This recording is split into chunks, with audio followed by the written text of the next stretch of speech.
अस्सलाम students, this is Ibrahim.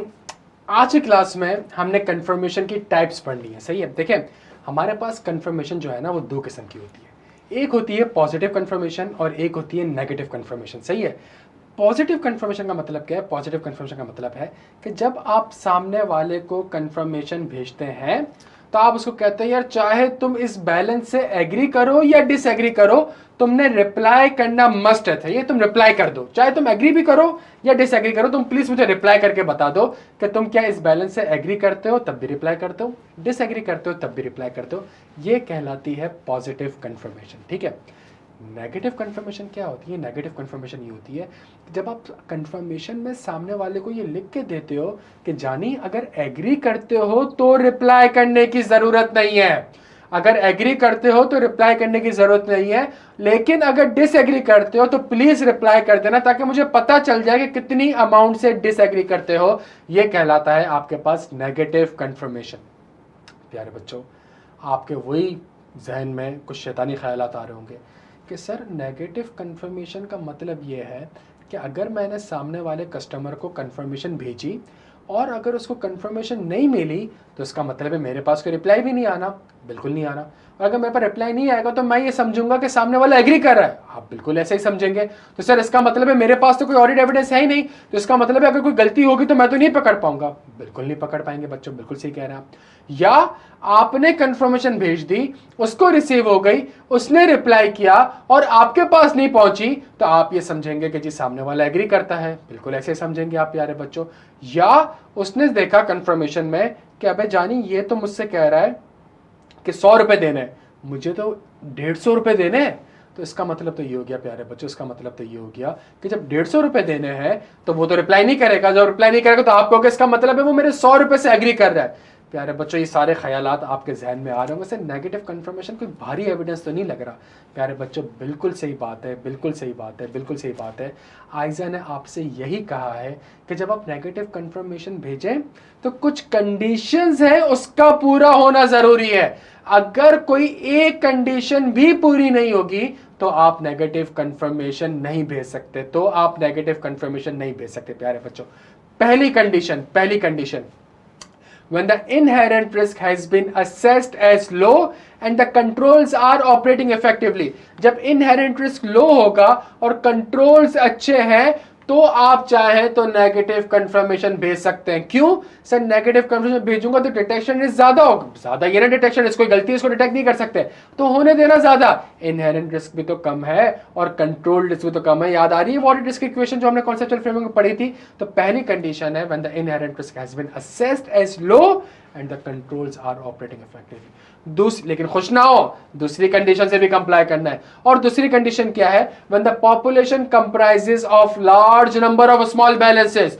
जब इतने ज्यादा कस्टमर्स हो लेकिन उनके छोटे छोटे छोटे बैलेंसेस आ रहे हो, इस केस में स्टैंडर्ड आपसे कहता है कि आप चाहें तो नेगेटिव कंफर्मेशन भेज सकते हैं when the population comprises of large number of small balances. एक प्रैक्टिकल एग्जांपल देता हूं, फिर नीचे सारी चीजों के ऊपर हमने इलस्ट्रेशन भी देखनी है। मैं एसएसजीसी का ऑडिट करता हूं प्यारे बच्चों। एसएसजीसी में 2 से 3 किस्म के कस्टमर हैं। सही है, याद आ रहा है वो 3 करोड़ 60 लाख इनवॉइसेस? याद आ रही? 3 करोड़ 60 लाख इनवॉइसेस में से 3 करोड़ 50 लाख इनवॉइसेस मेरे और आपके नाम पे थी। हम डोमेस्टिक कस्टमर्स थे। समझ आ रहे हैं? हम डोमेस्टिक कस्टमर्स थे। हमारे बिल कितने आते होंगे? 400 रुपए, 500 रुपए, 800 रुपए, 1000 रुपए। कोई ऐसा होगा जो गीजर ज्यादा चलाता है उसका 5-6 हजार 10,000 रुपए आ जाता होगा। नॉर्मली कितना बिल आता है? तो इतने सारे कस्टमर्स लेकिन छोटे छोटे बैलेंसेस। मतलब population comprises of large number of customers consisting of small balances. सही है। और इनकी एक और कैटेगरी होती थी एसएसजीसी की, इंडस्ट्रियल कस्टमर। सही है, के इलेक्ट्रिक इनका कस्टमर था, महीने की बिलिंग 50 अरब की, 40 अरब की। तो मुझे पता है इन 2 कैटेगरीज में से किसको आप पॉजिटिव भेज सकते हैं, किसको नेगेटिव भेज सकते हैं?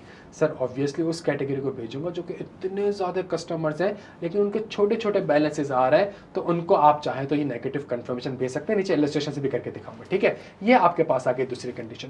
तीसरी कंडीशन जो कि सबसे इंपॉर्टेंट है when the auditor is unaware of any circumstances that the counterparty or the customer will disregard your request। सही है, आपके पास ऐसी कोई इंफॉर्मेशन नहीं है कि सामने वाला मेरी कंफर्मेशन को इग्नोर करेगा। ये वही वाली बात है कि जहां आपका शैतानी दिमाग किया था कि सर अगर उसने जानबूझ के मेरी कंफर्मेशन का रिप्लाई नहीं किया तो मैं तो समझूंगा कि वो एग्री करता है। नहीं, ये कंडीशन है। ये वही चीज है कि जब ये law of diminishing marginal utility आया था और उसमें ये कॉन्सेप्ट था कि जी जैसे अगर आपको भूख लग रही है, आप खाना खाएं, आप एक निवाला खाएं, आपकी भूख थोड़ी सी कम हो जाएगी, फिर आप दूसरा निवाला खाएं, आपकी भूख थोड़ी सी और कम हो जाएगी, फिर आप 2 रोटी पूरी खत्म कर दें, फिर आपको मजीद भूख नहीं लगेगी, आपको मजीद रोटी या कढ़ाई खाने का दिल नहीं चाह रहा होगा प्यारे बच्चों। Law of diminishing marginal utility.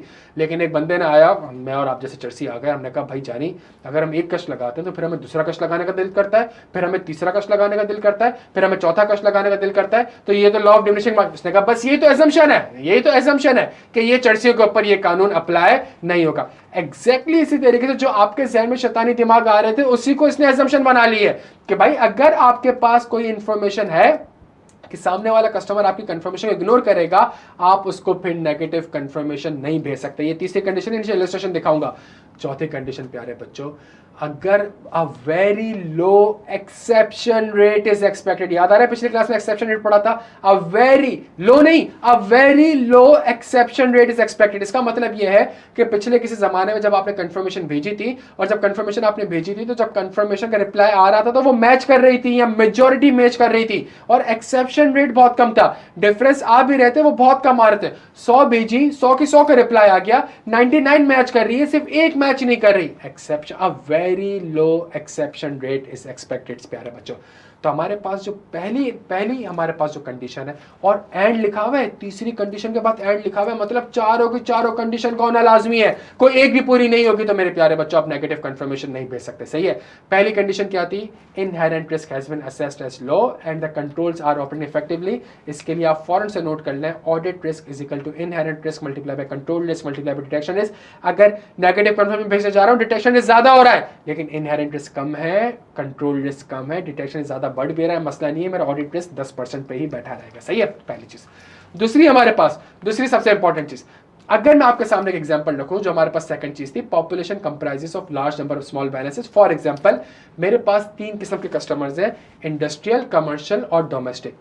Industrial का टोटल बैलेंस आ रहा है 1000 रुपए, लेकिन सिर्फ 5 ही कस्टमर है, तो मतलब हर कस्टमर का एवरेज बैलेंस हो गया 200 रुपए। 1000 को डिवाइड किया 5 से, 200 रुपए। कमर्शियल, ये जो गैस में जो रोटी वाले हैं, बोलान सजी, कोयटा सजी, कमर्शियल कस्टमर। सही है, ये इनका भी 1000 रुपए का अमाउंट आ रहा है, ये लोग 10 कस्टमर है, तो इसका मतलब है एवरेज बैलेंस हो गया 100 रुपए का। तीसरी कैटेगरी आ रही है डोमेस्टिक कस्टमर की, 1000 रुपए का बैलेंस है और 100 कस्टमर है और हर कस्टमर से एवरेज बैलेंस आ रहा है प्यारे बच्चों 10 रुपए का। मुझे बताएं इन तीनों कैटेगरी में से ऐसी कौन सी कैटेगरी है जो कि large number of small balances है? प्यारे बच्चों बिल्कुल ठीक कह रहे हो, डोमेस्टिक कैटेगरी। इसको पूरा स्क्वायर कर दो कि ये 100 कस्टमर्स हैं और हर कस्टमर 10-10 रुपए वाला है। अगर आप चाहें और बकिया कंडीशन में पूरी हो जाए तो इनको आप नेगेटिव कंफर्मेशन भेज दें, रिप्लाई नहीं भी आया, कुछ गलत भी हुआ, मिस स्टेटमेंट की चांसेस कम है। बैलेंसेस छोटे छोटे हैं प्यारे बच्चों। एसएसजी से ऑडिट करा है, 350-400 अरब रुपए का रेवेन्यू है सिर्फ उसका। सही है, मैंने अगर आपको कंफर्मेशन भेजी जिसका गैस का बिल 200 रुपए का है और आपने रिप्लाई नहीं किया और मैंने कहा कि हाँ जी 200 रुपए का ही है और वो 200 रुपए का नहीं था, 400 रुपए का था, गलत हो गया। कितने से गलत हुआ? 200 रुपए से गलत हुआ। डिटेक्शन रिस्क ज्यादा है लेकिन इनहेरेंट रिस्क को कंट्रोल रिस्क भी मेरा कम है प्यारे बच्चों। क्या यहां तक बात समझ आती है? इलस्ट्रेशन 2 मेरे प्यारे बच्चों। Illustration 3 disregard. सही है। तीसरी जो हमारे पास कंडीशन आ रही थी कि आपके पास कोई ऐसी इंफॉर्मेशन नहीं होनी चाहिए कि सामने वाला कस्टमर आपकी इंफॉर्मेशन को डिसरिगार्ड कर रहा है, इग्नोर कर रहा है। सही है। सेम एग्जांपल, 3 कैटेगरी है प्यारे बच्चों हमारे पास, इंडस्ट्रियल, कमर्शियल, डोमेस्टिक। कंफर्मेशन मैंने भेजी इंडस्ट्रियल को 100, कंफर्मेशन रिसीव्ड हुई 90, भेजी थी positive, percentage of confirmation received जो है वो 90% है। इसी तरीके से कमर्शियल को भेजी 50, रिसीव्ड हुई 30, पॉजिटिव कंफर्मेशन भेजी और परसेंटेज ऑफ कंफर्मेशन रिसीव्ड है 60 कैसा है? 30 को 50 से डिवाइड करते हैं, 90 कैसा है? या 90 को 100 से डिवाइड करते हैं। सही है। इसी तरीके से मेरे पास तीसरी कैटेगरी है प्यारे बच्चों, डोमेस्टिक, जिसको इलस्ट्रेशन 1 में मैंने और आपने कंक्लूड करा था कि सर हम नेगेटिव भेज सकते हैं, लेकिन यहाँ पे मैंने पिछले सालों में 30 भेजी थी, रिसीव्ड 10 हुई है प्यारे बच्चों और परसेंटेज ऑफ कंफर्मेशन रिसीव्ड आ गया 33%। मुझे बताएं प्यारे बच्चों, मुझे बताएं, क्या मैं इंडस्ट्रियल को, इलस्ट्रेशन 1 को इग्नोर कर रहा हूं, क्या मैं इंडस्ट्रियल को डिसरिगार्ड की बेसिस पे नेगेटिव कंफर्मेशन भेज सकता हूं? सर बिल्कुल भेज सकते हैं, बिकॉज इंडस्ट्रियल कस्टमर आपकी कंफर्मेशन को इग्नोर नहीं कर रहा, बाकी कंडीशन पूरी होती है, भेज दें। क्या कमर्शियल को मैं नेगेटिव कंफर्मेशन भेज सकता हूं? सर 60% आ रहा है, सही। क्या डोमेस्टिक को मैं नेगेटिव कंफर्मेशन भेज सकता हूं? सर आपके सामने एक एविडेंस मौजूद है कि डोमेस्टिक वाला आपकी पॉजिटिव को रिप्लाई नहीं कर रहा, आपकी पॉजिटिव, तो जब आप उसको नेगेटिव भेजेंगे तब भी उसने रिप्लाई नहीं करना, और जब वो रिप्लाई नहीं करेगा तो आप समझेंगे कि बैलेंस एग्री कर रहा है प्यारे बच्चों। इसका मतलब है अगर एक कैटेगरी ऑफ कस्टमर या कस्टमर अगर आपकी कंफर्मेशन को इग्नोर कर रहा है तो इसका मतलब है इसको आप नेगेटिव कंफर्मेशन, तो जो शैतानी दिमाग आया था प्यारे बच्चों, सामने फरिश्ता भी आ गया कंडीशन की सूरत में कि नहीं नहीं, फिर ऐसे लोगों का आप नेगेटिव कंफर्मेशन नहीं भेजें प्यारे बच्चों, सही है। हमारे पास अगली इलस्ट्रेशन थी एक्सेप्शन रेट की, इसकी भी एक इलस्ट्रेशन आपके सामने मौजूद है। हमारे पास 3 कैटेगरी ऑफ कस्टमर है, industrial, commercial and domestic. Industrial के पास हमारे पास 100 कंफर्मेशन हमने भेजी प्यारे बच्चों, कंफर्मेशन जो हमारे पास रिसीव्ड हुई वो 90 हुई, हमने जो भेजी वो पॉजिटिव कंफर्मेशन भेजी। परसेंटेज ऑफ कंफर्मेशन रिसीव जो ऊपर दिखाया 90% रिसीव्ड हुई, 90 में से 80 मैच कर रही है, तो कितनों में डिफरेंस है? 10। तो 10 को डिवाइड करते हैं हम 90 से, 10 को डिवाइड करता हूं 90 से तो मेरे पास एक्सेप्शन रेट आ जाता है 11.1% का प्यारे बच्चों, सही है। कमर्शियल को भेजी 50, मिली 30, पॉजिटिव भेजी 60% कंफर्मेशन रिसीव्ड हुई, 25 कंफर्मेशन मैच कर रही है, तो इसका मतलब 5 मैच नहीं करी, 5 मैच नहीं करते मतलब 5 के एक्सेप्शन, 5 को डिवाइड कर दें 30 से, 16.667% आपके पास आ गया एक्सेप्शन रेट। डोमेस्टिक को 30 भेजी थी, 10 रिसीव्ड हुई और 10 में से सिर्फ 1 मैच कर रही है, सिर्फ 1 मैच कर रही है, 9 मैच नहीं करी। 9 को डिवाइड करें 10 से, 90% आ गया।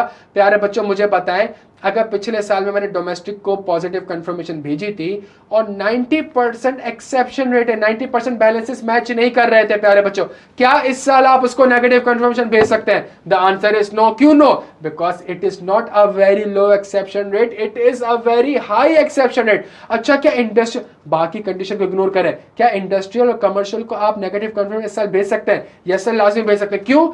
अ very low exception rate, provided है कि बाकी कंडीशन पूरी हो रही है, सही है। अ वेरी लो एक्सेप्शन रेट प्यारे बच्चों के, यहां तक बात समझ आती है? तो ये हमारे पास कुछ इलस्ट्रेशंस थी कॉन्सेप्चुअल फ्रेमवर्क के लिए, कॉन्सेप्ट्स के लिए। अगली क्लास में इंशाल्लाह ड्राफ्टिंग करेंगे, प्रैक्टिस करेंगे। एक चीज और सुन लीजिएगा प्यारे बच्चों, ये जो हम ले रहे हैं इलस्ट्रेशंस वगैरह, ये लाजमी हमारे पास ग्रिप में होनी चाहिए। इस पूरे कॉन्सेप्ट का लॉजिकल फ्रेमवर्क हमें पता होना चाहिए ताकि हमें आगे जाके ड्राफ्टिंग में हेल्प हो। अपना बेहद ख्याल रखिएगा। Thank you so much.